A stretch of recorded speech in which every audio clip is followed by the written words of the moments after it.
Why isn't my son's wife here? Well, she's not family, so it's no surprise, right? She is probably off working some shady job.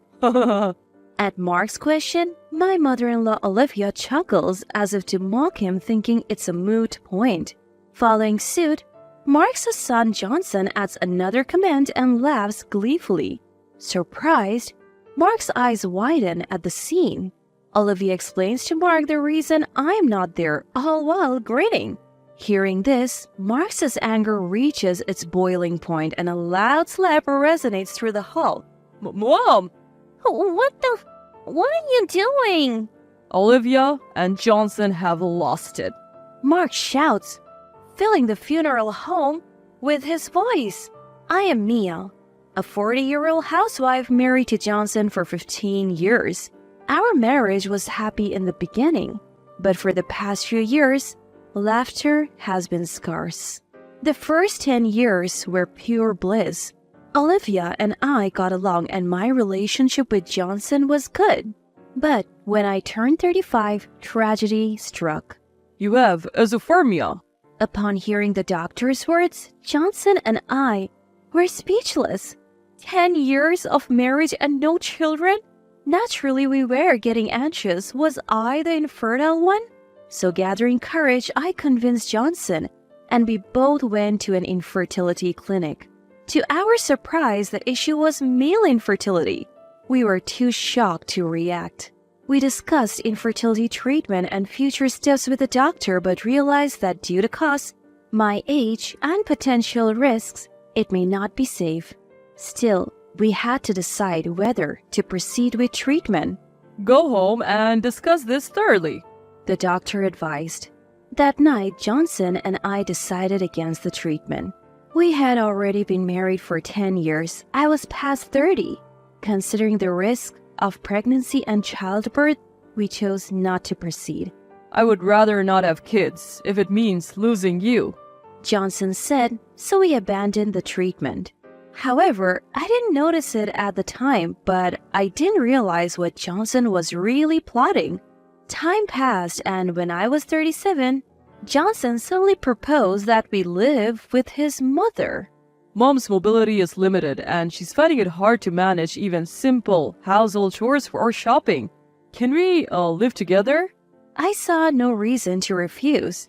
Our relationship with Olivia had been fine up until then.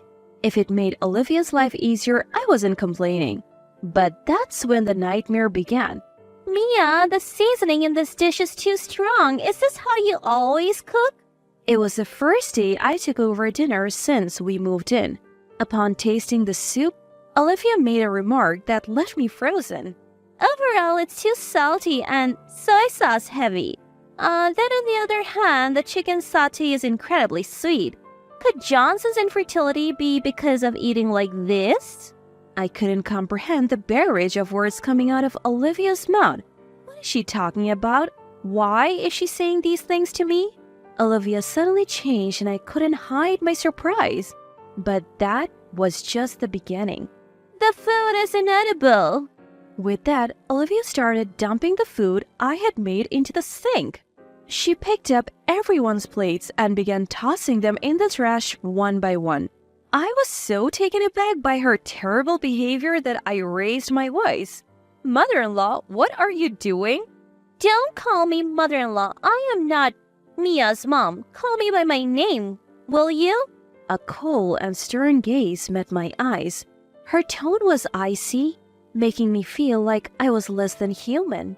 Still can't believe my son is infertile. Are you sure it's not actually your fault? What? We showed you the medical reports. So what? You're saying it's my son's fault? You know how well I've taken care of Johnson and how nutritious his meals have been. That seemed to be the last straw for Olivia. She hurled a plate at me. The plate shattered on the floor, scattering pieces everywhere. I don't believe it. If Johnson can't have kids, it's because you have ruined his health. Could this really be happening? The words coming out of Olivia's mouth were unbelievable. Did I ruin Johnson? Was it my fault Johnson was unhealthy? Tears welled up in my eyes as I considered this. If you're going to cry and regret it, then take responsibility and look after our family. You ruined Johnson's life, so the least you can do is make up for it. Olivia sneered as she said this, then started cooking without cleaning up the mess. All the while, she kept complaining about her sore feet treating me like a servant. I couldn't bear this life any longer. That night, I decided to talk to Johnson. Mom said that? Stop kidding. She would never say something like that. Johnson dismissed me as he hung up his suit. Instead of listening to me, he acted like I was lying, but I pressed on. It's true. Olivia really did that to me. But Johnson sighed deeply before I could continue. Look, you agreed to live together. Just get along. Mom's been tough because she wants grandkids. Try to be more understanding. I'm busy with work and can't take care of this. With that, Johnson left the conversation and disappeared into the living room. There, Olivia and Johnson were talking behind my back. Not wanting to hear it, I retreated to the bedroom and cried into the night. And so, my hellish life began. Day after day, I felt like my dignity was being stripped away, even to the point of physical abuse. I had thought about divorce more times than I could count. But both my parents had passed away early, and I have no siblings. I had no one to turn to and no income as a stay-at-home wife.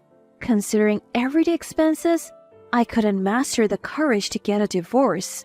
Dark thoughts crossed my mind frequently. Olivia's time is also limited. Just endure it. I thought, this too shall pass. So I gritted my teeth and went on with my life. Then something happened. Johnson's grandmother, who had been hospitalized, passed away yesterday. As we prepared for the funeral, Olivia gave me a stern warning. Mia, please prepare coffee and do chores in the back. Don't show your face at the funeral. Why can't I? Just as I said, I'll handle our relatives.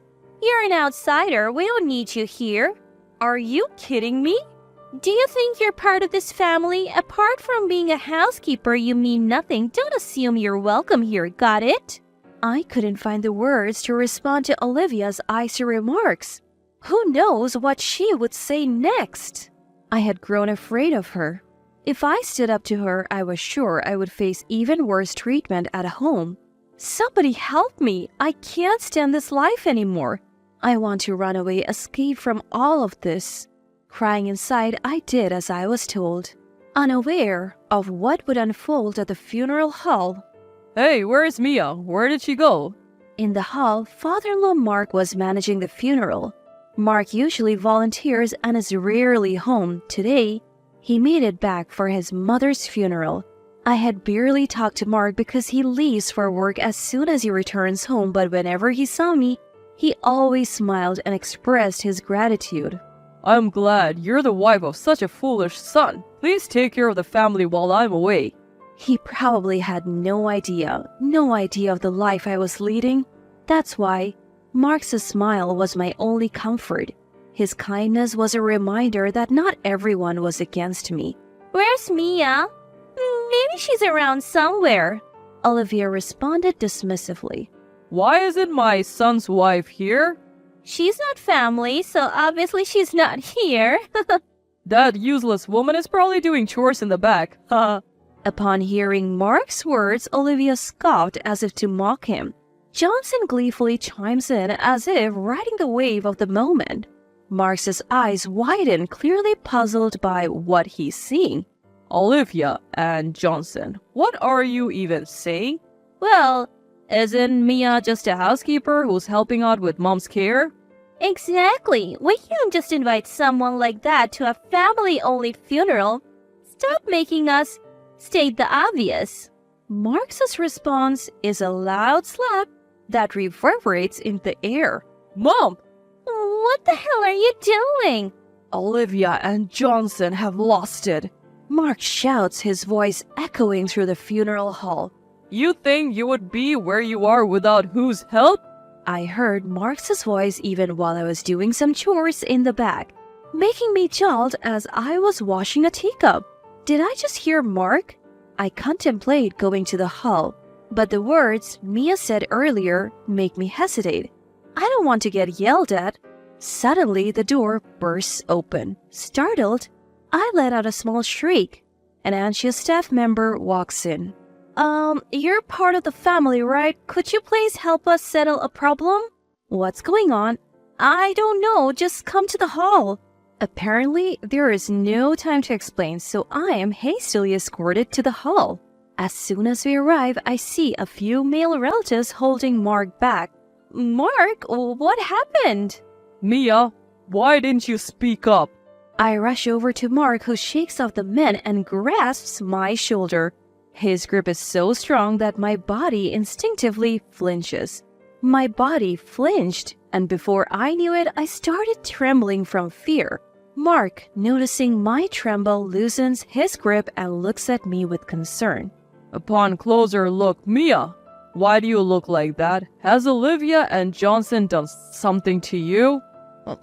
Mark? Mark looks at me with concern, not the anger I had anticipated. I also look up in surprise, and his warm gaze makes my tense body relax a bit. I'm sorry, Mia. I had no idea what you were going through when I was not at home. Still not fully understanding the situation, Mark bows deeply to me.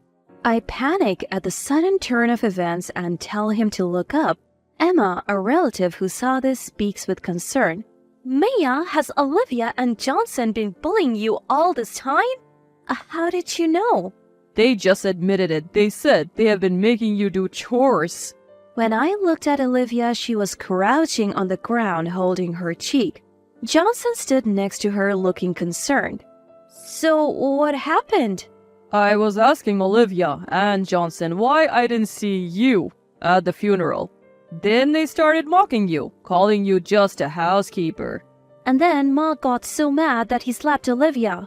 I was surprised by Emma's awkward smile and turned my gaze towards Olivia's cheek.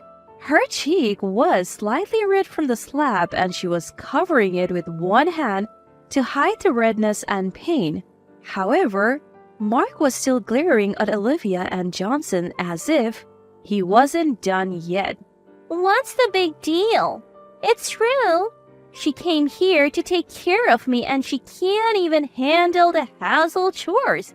She's nothing but a nuisance. How can I call someone like that family? What do you mean, not family? What nuisance are you talking about? What has Mia ever done? Well, that's...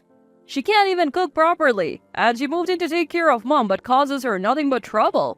Johnson cut in, unable to watch anymore. However, that just made Mark even angrier. Johnson, has Olivia's cooking ever been good? How bad do you think it is? Mark's unexpected words froze the atmosphere. He continued, The food is terrible, the ironing is poor, and the cleaning is sloppy. The only thing I'm grateful for is that she gave birth to and raised Johnson. There is nothing else. Mark's explosive words wouldn't stop, as if he was venting decades of frustration. Mia's cooking was always so delicious. Johnson, you've been raised by Olivia, so of course, you have no taste. The public lecture unfolded in front of all the relatives. Olivia's face turned redder and redder with shock and humiliation. Johnson also blushed from shame and embarrassment, hiding behind Olivia. That our home is still standing is proof enough that Mia is doing a great job. Can you even be grateful for someone who can't have children? Well, it might not even be my fault. With that, Mark swung his fist down onto Johnson's head with full force. What are you doing? I never thought I would seriously swing a fist at someone at this age. Good thing I'm not 10 years younger. I would have cracked your skull.